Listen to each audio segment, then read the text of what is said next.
Good day and welcome again to the Boerboel Academy channel. This is where we talk all things Boerboel and where I try to impart a little bit of my knowledge to the people of the Boerboel world. I think it's drastically needed that we start to share our knowledge, and it's not just me who's got knowledge.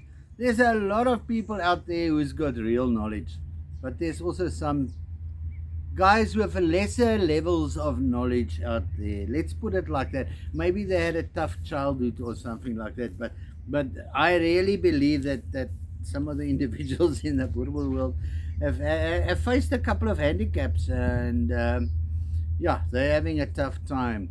And I see some of it in some of the postings and the questions that I'm asked. And these questions don't come from nothing. So I want to attribute this video to the next number. I think it would be number 5 in the Myth Buster, the Boerboel Myth Buster series, right? Now, when I wrote this book, I did a lot of research. I spent 10 years reading, learning Portuguese and reading ship's journals and doing research. And I can read Dutch and reading all the Dutch accounts and doing a lot of work. And then the other day, one of these, I think, challenged individuals mentioned to me, somebody asked him, I said, you know what, but what you're telling us is not what Johan Swart is saying. And he said, you know what, that Johan Swart, all he tells is his opinion. There's no grounds for his opinion. Now, I just want to tell you all, it's a myth. What I wrote in my books is researched information. In my second book on the breed standard, you guys will be amazed. It's a 300-page book, but it cites 150, more than 150 sources, which I consulted, which I read. It's everything from genetics to inbreeding to whatever you can think of. Angulation, mobility, gaits in the dogs, everything that I had to find, or that I had to clarify for myself, I researched.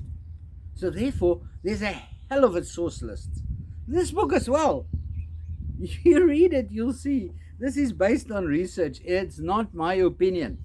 Neither is the breed standard my opinion. Right? And one of the things I was asked about the breed standard and about this book was, Johan, you know, you wrote in this book, and you wrote a lot of things about the dogs with Afrikaners and this and that and that. And this person then made a statement, and he said, you know, he heard some guy in Germany who said on also on a YouTube channel that the black dogs were actually created by one of the apartheid scientists as part of a very weird experiment to do with apartheid, right? Now, guys, the color of a dog has nothing to do with apartheid. If it had to do with apartheid, then white people probably would have had to like to breed white dogs. And black people would like to breed black dogs, right? That would be like racistic dog breeding or something like that, right? So there was no such nonsense, right? They were dogs of all colors around, but certain breeds, every breed has its own identity. A fox terrier has spots.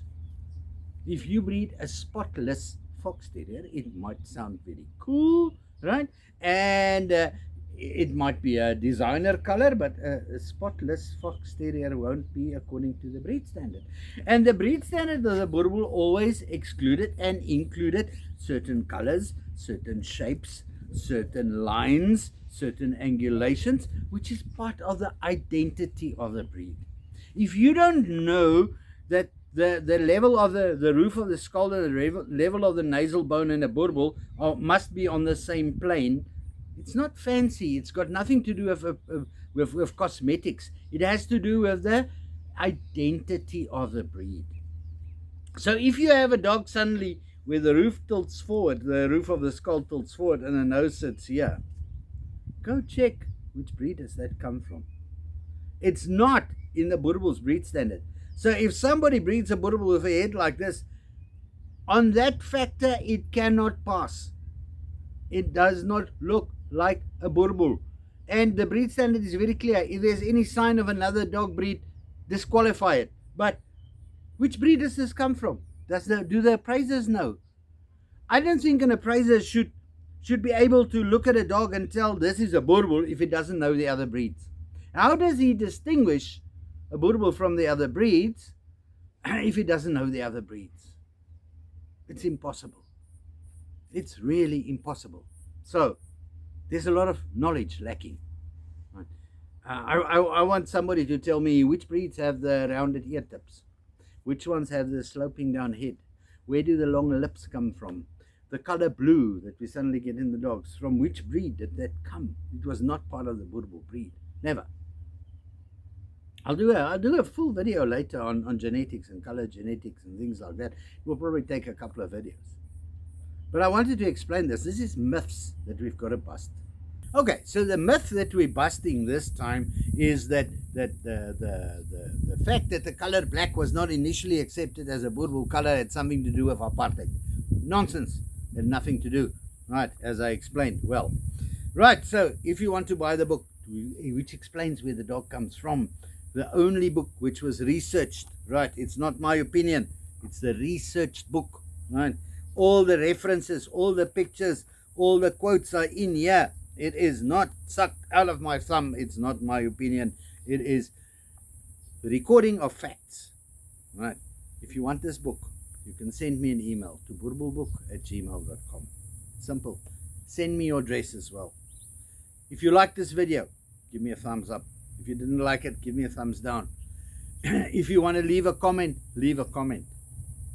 You're welcome. I will do my best to reply in my normal fashion. I don't have to treat anybody well or be anybody's friend. I give you the truth. If you ask me, I will tell you. Right? What is the truth? I thank you all, and I hope to see you soon. And please subscribe to my channel, because then you will get notice every time I post a new video. I thank you.